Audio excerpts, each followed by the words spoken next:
Hoy les quiero compartir algunas reflexiones sobre una categoría muy amplia de trastornos del neurodesarrollo, conocida como los trastornos de la comunicación. Es la segunda gran categoría que aparece en este orden temático que sigue el capítulo de trastornos del neurodesarrollo del DSM-5. La primera gran categoría es la que pertenece a las discapacidades intelectuales, de las cuales ya hablamos en videos pasados. Aquí algo que a mí me llama mucho la atención es que el DSM-5 empieza a hablar de la comunicación haciendo referencia, no directamente, no viene citada esta obra, pero es evidente que lo hace, a la teoría de la comunicación humana de Paul Watzlawick. Dice: la comunicación es todo comportamiento verbal o no verbal, sea intencional o no intencional, que influye en el comportamiento, las ideas o las actitudes de otro individuo. Aunque algunos podrían decir que es muy simple esta división entre comunicación verbal o comunicación no verbal, me parece que es un acierto para el DSM-5 considerar estos aspectos de la comunicación que dieron origen al pensamiento sistémico. Algo que yo siempre he señalado como una deficiencia del DSM-5 es que en el desarrollo de los criterios de los trastornos mentales casi siempre se prioriza que la comunicación le llegue al médico a través de la modalidad verbal. Es decir, en una entrevista, un médico podría estar acostumbrado a interrogar o guiar sus preguntas de acuerdo a los criterios del DSM-5. De hecho, muchas entrevistas estandarizadas que se utilizan en la clínica o en la investigación están basadas en los criterios. Una pregunta que está diseñada para obtener información verbal del paciente halla su origen en los criterios del DSM-5. Y algo que a mí me preocupa es que desde esta perspectiva el DSM-5 prioriza la comunicación verbal del paciente como única fuente de información. Creo yo que no hay suficientes criterios dentro de este proceso de hacer diagnóstico de trastornos mentales que incluyan comunicación no verbal del paciente, y que así lo mencione el DSM-5 como una manera también de investigar o de poder hallar datos que nos sugieran la presencia de un trastorno mental, porque sabemos que al margen del DSM-5 el clínico sí presta mucha atención a toda esa comunicación no verbal que el paciente está generando durante una entrevista, durante su asistencia a la consulta en el espacio clínico, pero técnicamente hablando, esas comunicaciones no verbales del paciente no aparecen como criterios diagnósticos. Pero de entrada me parece relevante que haga esta distinción, al menos al abordar fenomenológicamente el tema de la comunicación. Ahora, algo que vale la pena mencionar siempre que entramos en el terreno de la evaluación del lenguaje en niños pequeños es que con frecuencia algunas señales que llegan a expresar los niños pequeños pasan desapercibidas tanto por la familia como incluso por el pediatra. De hecho, es muy frecuente, esto me lo cuentan los padres de la familia de los niños que veo en el consultorio, que cuando un niño empieza a tener fallas en la expresión del lenguaje,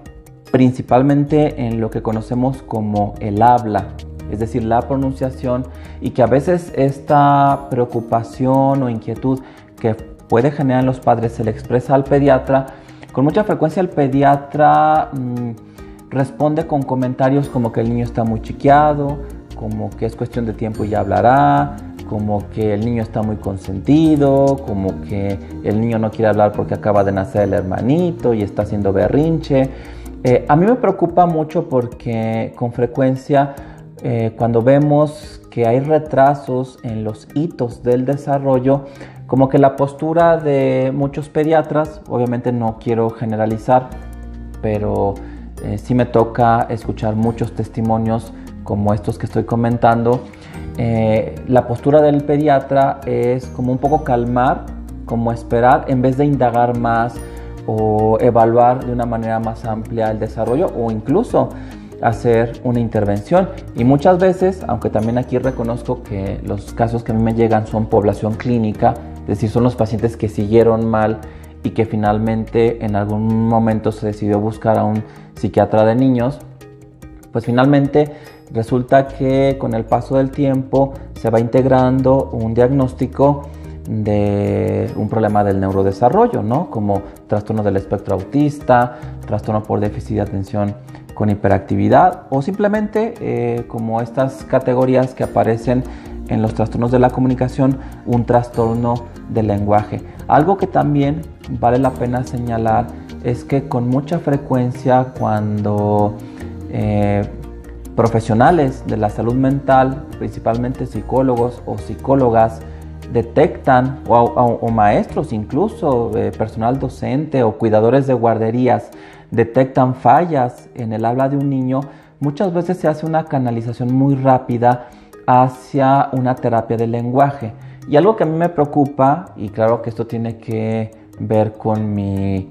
formación médica, es que el niño puede ser detectado como un paciente que tiene una falla en la expresión del habla y ser derivado a una terapia del lenguaje sin nunca pasar por una evaluación médica. De hecho, algo que he comentado ya en otras ocasiones, pues es el hecho de que esta categoría tan amplia de trastornos de la comunicación, en realidad yo no estaría tan seguro que lo más correcto sea clasificarla dentro de los trastornos mentales, es decir, que sean categorías propias del quehacer psiquiátrico. Creo que se ha dejado de lado una especialidad que es la audiología y la foniatría. Al especialista se le conoce como el foniatra, y que en realidad ellos son los médicos especialistas mejor capacitados para evaluar el desarrollo del lenguaje en un niño. Prácticamente la regla es que se detecta el trastorno de la comunicación en el niño y en el mejor de los casos es derivado